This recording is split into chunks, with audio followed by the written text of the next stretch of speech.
Tu t'es déjà dit, demain j'arrête le sucre, demain je vais passer moins de temps sur mon téléphone, ou bien je vais me coucher à une heure raisonnable. Et le lendemain soir, tu te retrouves scotché sur ton téléphone depuis pas d'heure à regarder des vidéos de chats ou de fruits qui parlent, alors que de base, devais rester juste 2 minutes pour souffler. Puis à côté de toi, il y a le paquet de gâteaux qui te regarde, tu le regardes et tu te dis, mais comment t'en as fait pour arriver là? La plupart d'entre nous pensent que le problème, c'est le scrolling ou bien le sucre.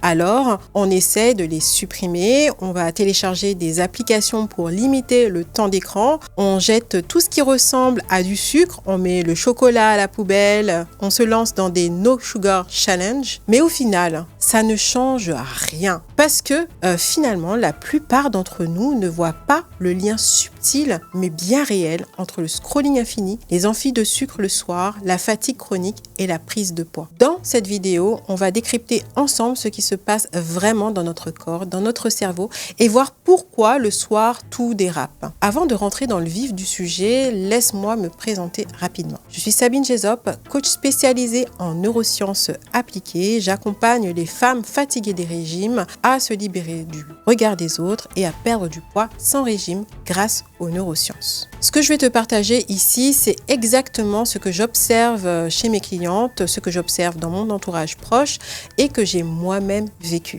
Imagine, tu es une femme qui s'appelle Anna, qui rentre du travail. Tu es épuisée, fatiguée physiquement, mentalement de ta journée de boulot. Toute la journée, tu as été productive, performante. Tu as porté un masque social de celle qui répond à toutes les attentes, aux deadlines, aux rushs, aux exigences. Et puis, quand tu rentres du boulot, tu es au bout de ta vie. Le seul truc que tu as envie, vraiment, c'est de te poser sur ton canapé pour souffler. Et le soir, tu t'effondres du coup dans ton canapé et très souvent, tu as pensé à ce moment-là toute la journée. Et ce que je me suis rendu compte, c'est qu'il existe 2 grandes teams. La team 1, c'est la team des couches tôt. Elle prépare le dîner pour la famille, puis elle va se coucher rapidement tout en scrollant sur son téléphone et en s'enfilant quelques gâteaux, quelques friandises ou un paquet de chocolat pour s'apaiser avant de tomber comme une pierre dans leur lit. Et il y a la team 2. Elle refuse d'aller se coucher tôt. C'est la team « je me couche tard ». Elle a l'impression que si elle se couche tôt, elle ne profite pas de sa journée comme si sa vie se résumait à se lever, travailler, rentrer, dormir et recommencer. Alors elle commence à scroller sur Instagram, puis elle allume Netflix, elle commence à regarder une série dont tout le monde parle, elle se dit allez, juste un épisode, puis 2, puis 3, et puis elle se retrouve à minuit avec ce suspense insoutenable en regardant l'heure et elle se dit bon, allez, encore un autre. Il est 2h du matin, ses yeux brûlent, le paquet de chips à côté d'elle est vide, le binge-washing et le grignotage vont vraiment de pair. Et le scrolling, le sucre, c'est pareil.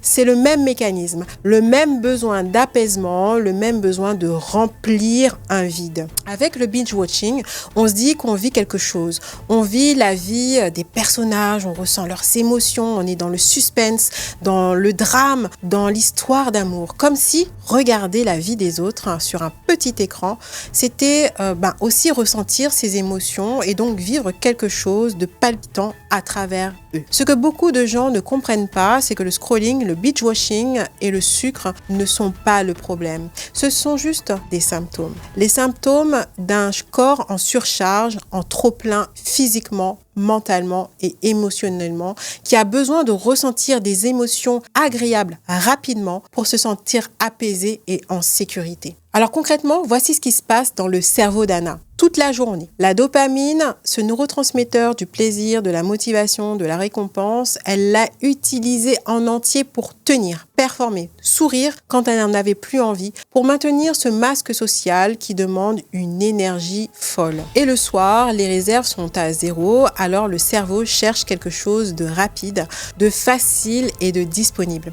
Alors là, le scroll, il apporte une dopamine instantanée, tout comme le fait le binge-watching qui va apporter une dopamine en continu.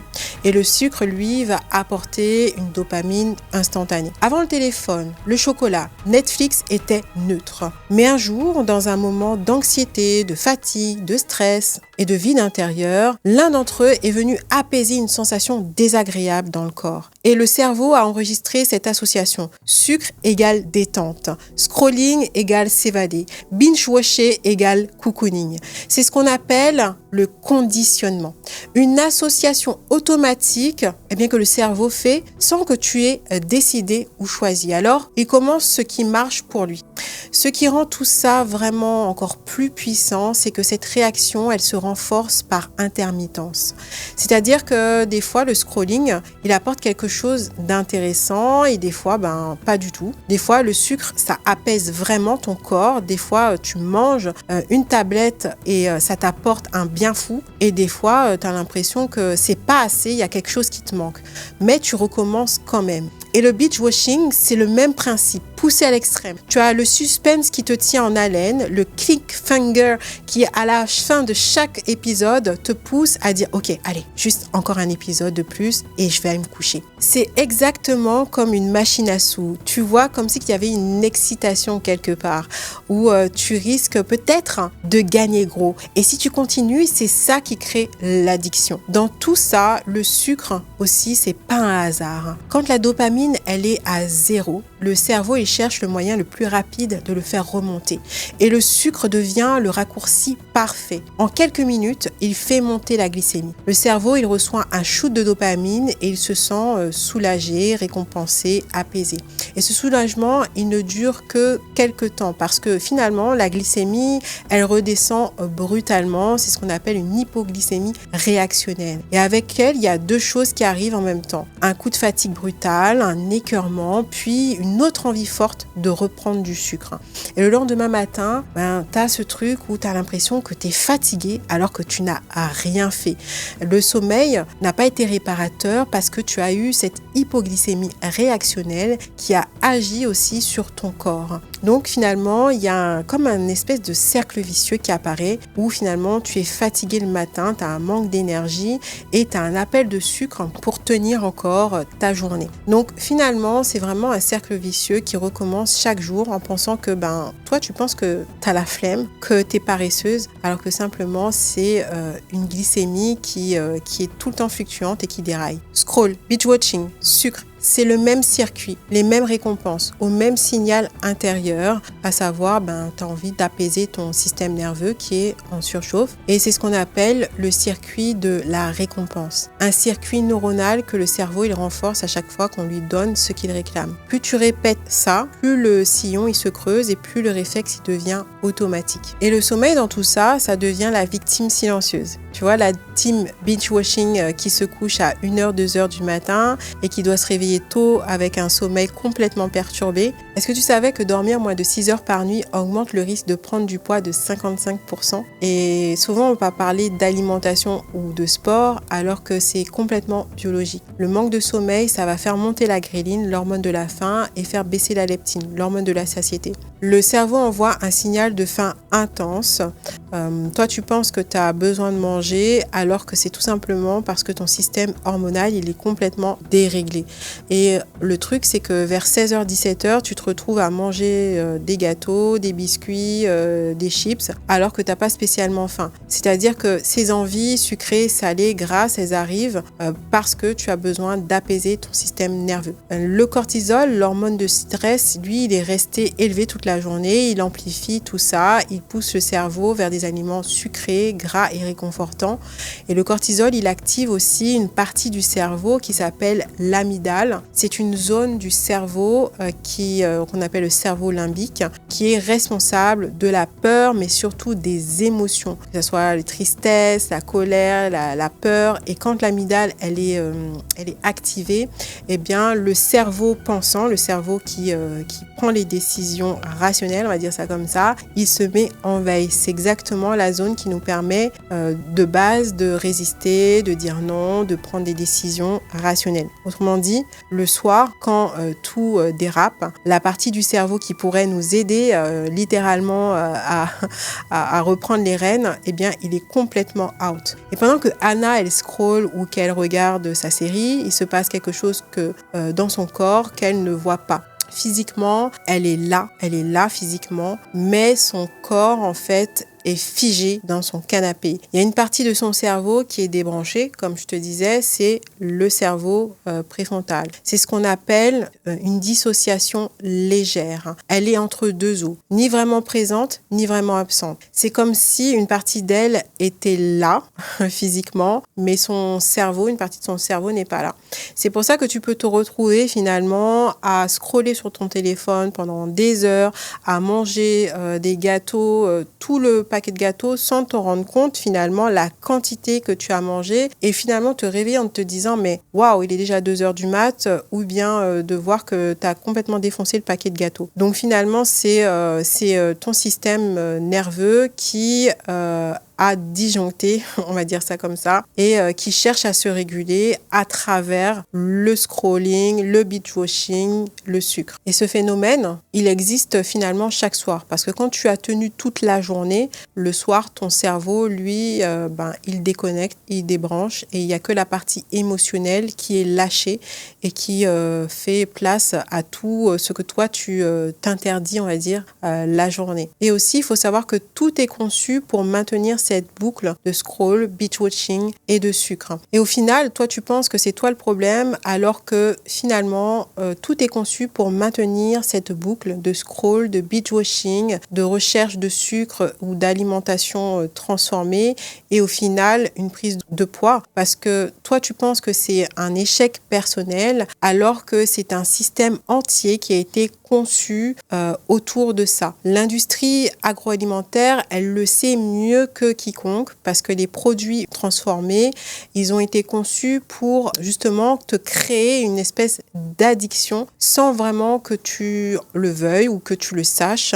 Et les industriels, ils rajoutent exactement ce qu'il faut. On appelle ça le bliss point, c'est-à-dire qu'ils vont mettre en place un point de félicité, on appelle ça comme ça, une combinaison parfaite de sucre, de sel, de gras qui va augmenter la sensation de plaisir et court-circuiter le signal de satiété. Et donc, ils ajoutent exactement la quantité de sucre partout, dans les sauces tomates, dans le pain de mie, dans la charcuterie, dans les plats préparés. Et les sucres, ils sont cachés partout, on ne les voit pas. Et ça entretient finalement ce circuit de récompense sans que tu t'en rendes compte. Et au-delà des ingrédients, il y a la publicité, que ce soit sur TikTok, sur Instagram. Entre deux vidéos s'intercalent des vidéos de gâteaux, de marques, de grandes marques. Et dans la rue, tu peux voir sur une affiche une femme qui est en train de décompresser avec un carré de chocolat. Au cinéma, avant le film, on te propose des chips, du popcorn, du sucre et bien évidemment, il y a la publicité pour les fameux billes rondes juste avant de te projeter le film. Et donc,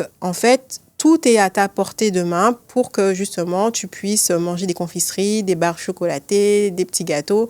On sait que voilà, au supermarché, c'est exactement ça. Quand tu arrives au moment de la file, on va te proposer des friandises et tout est fait finalement pour que toi qui es dans cette anxiété latente, tu puisses avoir du réconfort avec le sucre et finalement t'apaiser, mais finalement te tenir en laisse parce que tu n'es plus maître de ton muscle, de ta volonté. Il faut vraiment que tu le mettes à rude épreuve en permanence parce que tu es tout le temps sollicité. Et quand on rentre plus en détail, il y a des phénomènes qui n'existaient pas auparavant. Et en 2006, il y a un ingénieur qui s'appelle Asa Raskin qui a inventé le scroll infini. L'idée qu'il fallait supprimer les pauses naturelles de navigation. Donc, il a fait exit tous les boutons pour cliquer sur une page suivante. Il a retiré toute friction, juste un flux infini de réseau. Et aujourd'hui, Asa Raskin, il qualifie lui-même sa création de vol massif d'attention humaine. Et Netflix, les plateformes de streaming, elles font exactement la même chose. Quand tu regardes ton épisode, la lecture, elle devient automatique. Et à chaque fois, tu as un petit compte à rebours de 5 secondes pour avoir la suite et tu as le cliffhanger pour te tenir en haleine et te pousser à regarder un épisode à la fois. Les neurosciences confirment ce que beaucoup ressentent sans vraiment réussir à nommer. Le contenu très court, les réels, les TikTok, les shorts, ça entraîne le cerveau à avoir besoin de stimulation de plus en plus rapide. C'est ce qu'on appelle le conditionnement dopaminergique. À chaque nouveau contenu, une microdose de dopamine et le cerveau apprend. Il réclame de plus en plus vite, de plus en plus souvent et l'attention, elle diminue de plus en plus.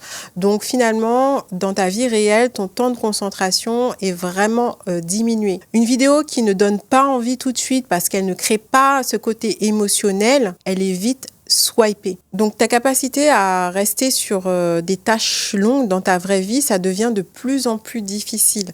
Et paradoxalement, plus tu scrolles pour te reposer, pour te détendre le soir, plus ton cerveau il devient incapable de se reposer vraiment parce qu'il est tout le temps sollicité. Il a toujours cette peur de perdre, de peur de rater quelque chose, ce fameux FOMO, Fear of Missing Out, parce que tu as cette notification qui arrive avec le petit badge rouge sur l'appli qui te dit que tu as un message en attente, que tu n'as pas répondu, l'actu que tu n'as pas vu, l'épisode dont tout le monde parle et qu'il va falloir absolument que tu regardes pour pouvoir en discuter au bureau, le post viral que tu as loupé. Cette peur de rater, les plateformes, elles le connaissent bien et elles l'entretiennent délibérément. Ces notifications que tu reçois même sur Messenger, c'est pareil. Donc cette notification sur tous tes comptes, que ce soit la messagerie WhatsApp, Messenger ou bien même tes mails, ben c'est ça en fait. C'est ce truc de la peur de rater quelque chose. Et ça te laisse finalement en anxiété tout le temps.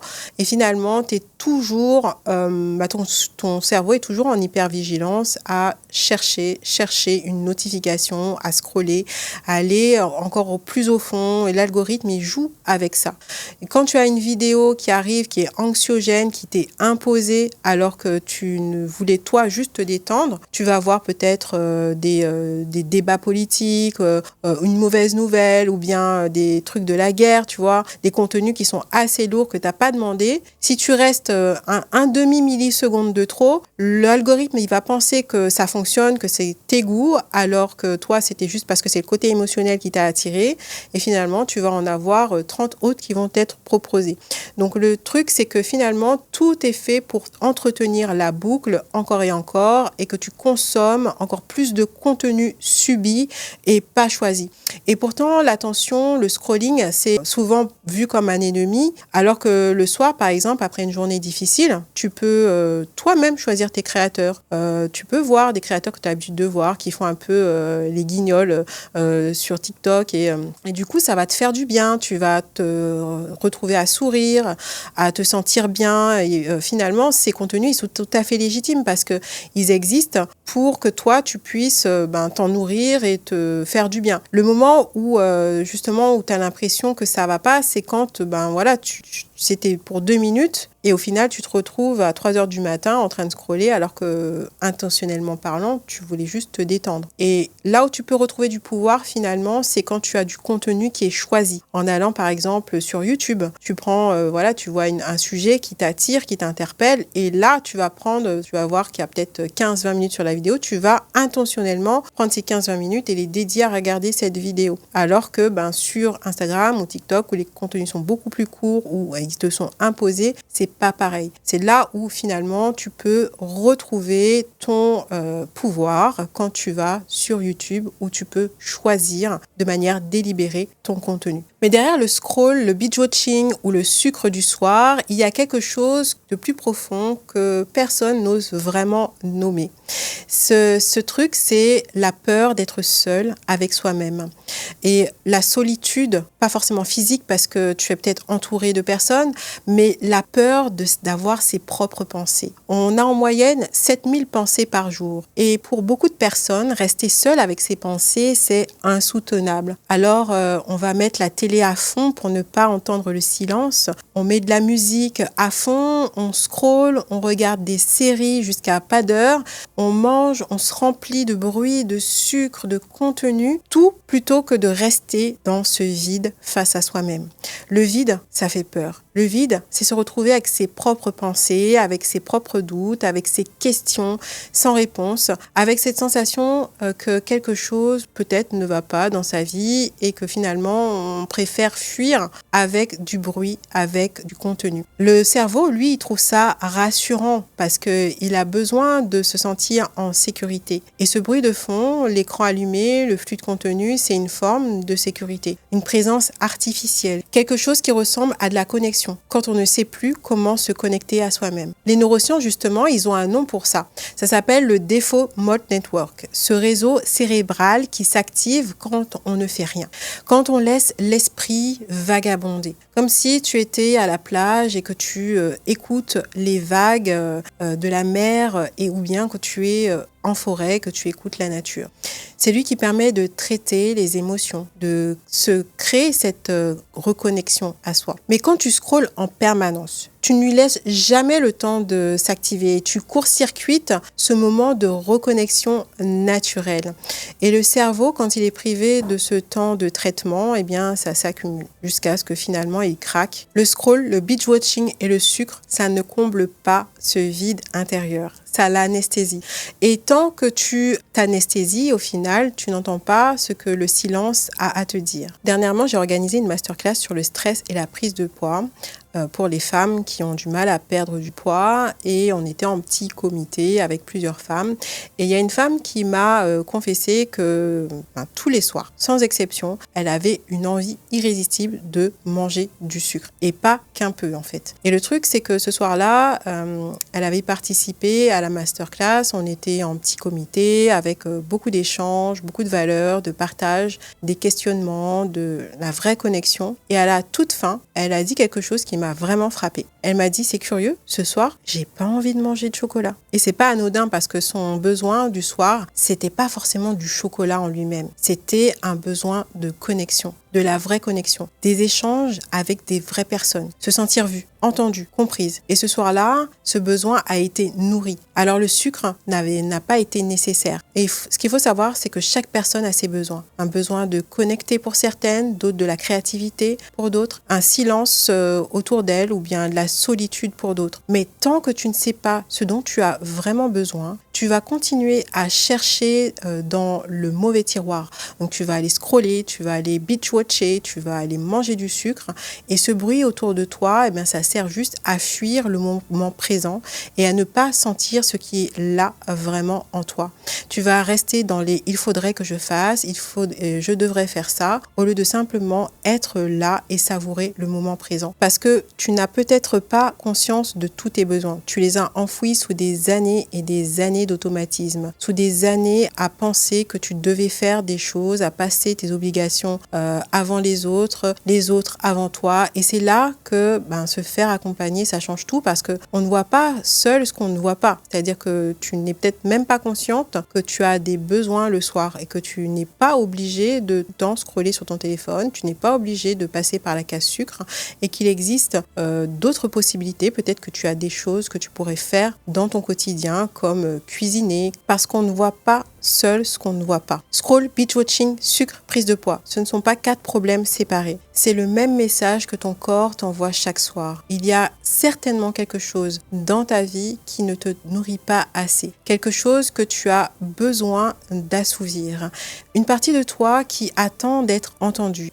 Alors j'ai une question pour toi. Avant de chercher à supprimer le scroll, avant de jeter les gâteaux à la poubelle, avant de télécharger une nouvelle application de bien-être, pose-toi cette question honnêtement. Ce soir, si tu ne scrolles pas, si tu ne regardes pas de séries, si tu ne manges pas tes émotions, qu'est-ce que tu aurais vraiment envie de faire? Peut-être passer un moment avec tes enfants sans regarder ton téléphone, peut-être cuisiner quelque chose qui te fait plaisir, peut-être parler à ton partenaire, vraiment lui parler, sans écran entre vous, créer quelque chose de simple pour toi ou simplement ne rien faire, sans te sentir coupable, sans te sentir surveillé, épié parce que tu n'as pas réussi à faire telle ou telle chose.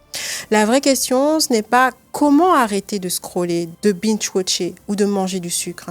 La vraie question, c'est de quoi est-ce que tu as vraiment faim? De gâteau, de TikTok, de Netflix ou bien de connexion humaine, de sens, de légèreté, de présence à toi-même. C'est exactement ce qu'on explore dans le programme Faim et Satiété. Pour faire la distinction entre la vraie faim physique, mais aussi la faim plus profonde, celle de te reconnecter à toi-même, de comprendre ce que ton corps réclame vraiment au-delà du sucre, au-delà du scroll. Et si tu veux y accéder, le lien est directement dans la description. Et si cette vidéo t'a parlé, j'ai fait une autre vidéo sur les 7 secrets de ton cerveau qui sabotent ta perte de poids. Tu peux la regarder en cliquant ici.